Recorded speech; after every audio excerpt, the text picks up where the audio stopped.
Sport Plus. Sport Plus.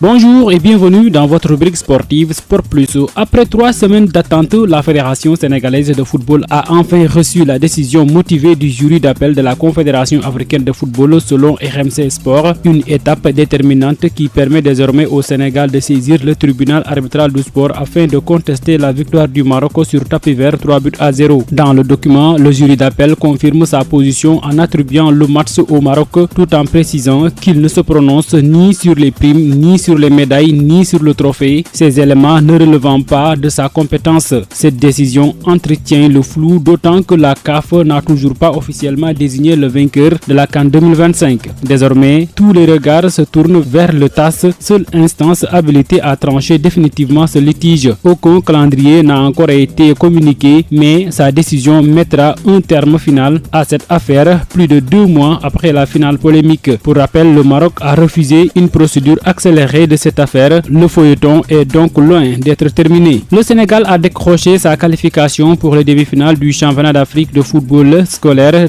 de la CAF en s'imposant face à la Tanzanie 3-2 lundi soir à Harare. La revanche est servie dans un match à haute intensité disputé au lycée Gateway de Harare. Les Lionceaux du Sénégal ont renversé la Tanzanie sur le score de 3-2, validant par la même occasion leur qualification pour les demi-finales du championnat africain de football scolaire de la CAF 2026. Un succès chargé de symboles face à la nation qui les avait privés du titre lors de la dernière édition au tir au but. Les joueurs du coach Ousmane Diop n'ont pas tremblé face au double tenant du titre. D'ailleurs, c'est Bara Gueye, l'une des armes offensives du groupe, qui a ouvert le score pour le Sénégal. Cheikh Omar Sy a ensuite doublé la mise avant que Pierre Mbeng, milieu de terrain polyvalent, ne vienne sceller le sort du match en inscrivant le 3e but sénégalais. Malgré 2 buts tanzaniens qui ont maintenu le suspense, les Lionceaux n'ont jamais laissé leur adversaire reprendre pied dans la rencontre. Vice-champion d'Afrique en 2025 après une finale perdue face à la Tanzanie et médaille de bronze en 2024, les protégés d'Ousmane Diop abordaient ce tournoi avec ambition de décrocher un premier titre continental. Avec cette victoire, les Sénégalais terminent leur phase de groupe en leader du groupe B à l'issue de cette première phase. Seuls les leaders de chaque groupe décrochent leur billet pour les demi-finales. Le Sénégal affrontera le vainqueur du match Égypte-Côte d'Ivoire. Du football en Europe, les quarts de finale allés de la Champions League seront marqués ce mardi 7 avril par le grand classique entre 2 géants européens, le Real Madrid qui accueille le Bayern Munich au stade Santiago Bernabéu. Kylian Mbappé, de retour après quelques semaines d'absence en raison d'une blessure au genou gauche, a la confiance de son coach Alvaro Arbeloa et de son coéquipier brésilien Vinicius Junior. Les deux équipes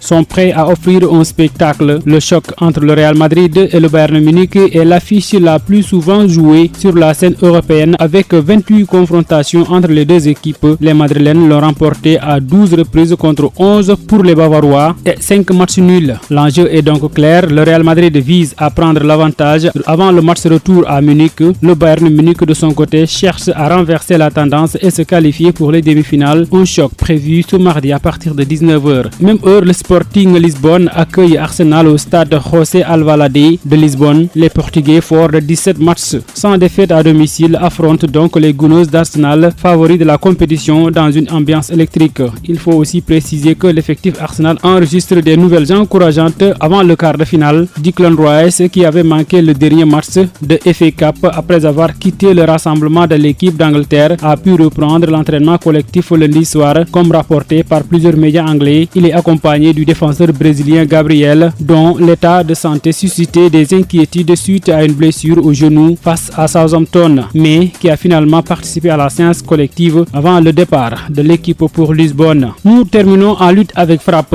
Le monde de la lutte doit se passer de son nouveau roi des arènes. Après sa victoire éclair sur Modou Lô dimanche, Sa Thiès a décidé de se mettre en retrait de la lutte après que les amateurs de la lutte réclament de nouveaux duels pour Sa Thiès, notamment face à Franc et Siteu. Balla Gaye a tenu à recadrer les choses. Selon lui, Sa Thiès observera une pause de 2 ans loin des arènes. Je cite, il va se reposer pendant 2 ans et choisir l'adversaire qu'il voudra. Nous allons bien l'encadrer. Personne ne nous imposera un adversaire. C'est à nous de décider avec qui nous voulons lutter, a-t-il martelé, une approche qui laisse entendre une gestion prudente de la carrière du nouveau roi des arènes au moment où plusieurs noms sont déjà évoqués pour ses prochains affrontements. Dans le camp de Modou Lo, c'est un message de fair play que Kharagne a adressé à ses fans, brisant le silence dans une note empreinte de gratitude à l'endroit du monde de la lutte. Il a tenu en premier lieu à féliciter son bourreau du jour, lui souhaitant un règne à la hauteur de notre sport. Toujours dans un message poignant diffusé sur les réseaux sociaux que nous avons consulté, l'ancien roi des arènes a exprimé sa profonde reconnaissance envers ses supporters qui l'ont accompagné durant ces 7 années au sommet du trône. Votre soutien a été ma plus grande force, a-t-il déclaré, soulignant sa volonté constante de redorer l'image de la lutte sénégalaise tant à l'intérieur